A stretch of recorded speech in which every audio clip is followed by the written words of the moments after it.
আজ বেশ কিছু বন্ধু বান্ধব আসবে, তার জন্য বানাবো চিকেন রেজালা। সবটা গুছিয়ে নিয়ে বসেছি। প্রথমেই চিকেনটা করব ম্যারিনেট। তার জন্য বেশি করে নিয়েছি জল ঝরানো টক দই, 2 চামচ আদা রসুন বাটা, গোলমরিচ গুঁড়ো, স্বাদ মতো নুন, 5 চামচ মতন সাদা তেল আর অল্প একটু স্যাফরান।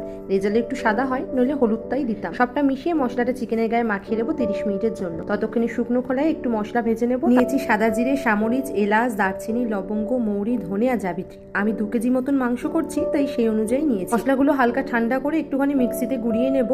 একটু বেশি করে সাদা তেল, সাথে ঘি দিয়েছি, শুকনো লঙ্কা, তেজপাতা, গোলমরিচ, একটু দারচিনি ফোড়ন দিয়ে বেশি করে দিলাম পেঁয়াজ বাটা। পেঁয়াজের রসটা পুরোপুরি টেনে নেওয়ার পর দিলাম স্বাদ অনুযায়ী নুন, আদা রসুন বাটা। কাঁচা মশলার গন্ধটা যেতেই ম্যারিনেটেড চিকেনটা দিয়ে ঢেকে রেখেছিলাম 20 মিনিট মতো। এরপর কাজু পোস্তর পেস্ট দিয়েছি আর দিয়েছি মাখানা।